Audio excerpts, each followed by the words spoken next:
बिस्मिल्लाहिर्रहमानिर्रहीम। अस्सलाम वालेकुम फ्रेंड्स, आप देख रहे हैं चैनल इलेक्ट्रिकल प्रोफेशनल।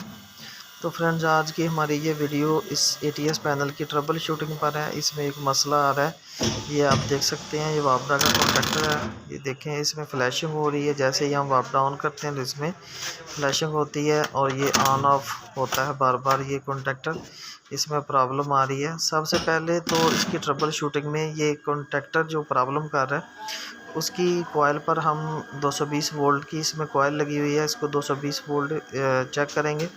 तो हमने चेक कर लिए हैं, इस पर जो 220 वोल्ट की प्रॉपर सप्लाई नहीं आ रही। अगर सप्लाई आ रही होती तो उसके बावजूद ये कॉन्टैक्टर प्रॉब्लम कर रहा होता तो फिर इसकी कॉइल में मसला हो सकता था, हीट हो सकती है और कोई और मसला हो सकता है।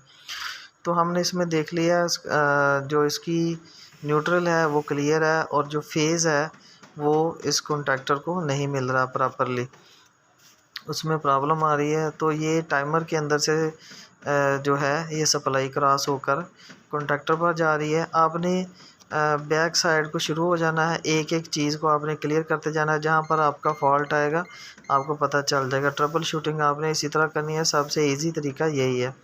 तो हमने टाइमर भी देख लिया, वहाँ पर भी सप्लाई जो फेज़ आ रहा है वो ये जो हमारा जनरेटर का कॉन्टैक्टर लगा है इसके नॉर्मल क्लोज पॉइंट में से होकर ऑक्सिलरी के तो टाइमर को जा रहा है। तो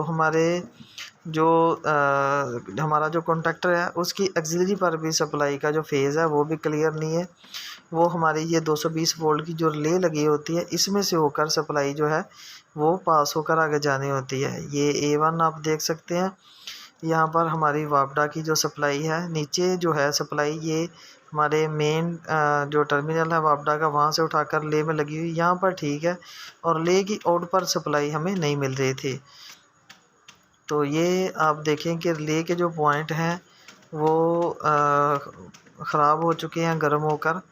तो इसमें प्रॉब्लम आ चुकी है, मेल्ट हो चुकी है इसकी जो इसके साथ PVC लगी, प्लास्टिक लगी हुई है। तो उस वजह से इसके जो पॉइंट्स हैं वो सप्लाई जो है वो क्रॉस नहीं कर रहे थे प्रॉपरली। बहुत कम वोल्टेज आ रहे थे आगे, जिसकी वजह से जब कभी कुछ बेहतर वोल्ट होते थे तो कॉन्टैक्टर जो है वो ऑन हो जाता था। जब स्पार्किंग होती थी तो ये बार बार ऑन ऑफ हो रहा था। तो ये हमने इसको ट्रेस कर लिया और ये आप देख सकते हैं कि हमने इसकी जो रिले है 220 वोल्ट की जो वापडा पर ऑपरेट होती है वो हमने चेंज कर दी है। उसके बाद हमारा जो पैनल है वो प्रॉपरली वर्किंग कर रहा है। इसका वो फॉल्ट अब क्लियर हो गया। इसकी रिले में से जो सप्लाई आउट होकर टाइमर को और टाइमर से वो सप्लाई हमारी जो है कॉन्टैक्टर को जा रही थी, जो हमारा फेज़ है वो अब क्लियर हो चुका है, उसका पाथ क्लियर हो गया। ये आप देख सकते हैं कि ये हमने इसके कंट्रोल का जो ब्रेकर है उसको ऑन किया, रिले हमारी ऑन हो गई है और हमारा जो कॉन्टैक्टर है वो ऑन हो गया है। तो इसी तरह आपने इसकी ट्रबल शूटिंग देखना होती है। तो फ्रेंड्स, अगर वीडियो अच्छी लगी हो तो लाइक कर दें, शेयर करें और चैनल पर सब्सक्राइब कर लें। अस्सलाम वालेकुम।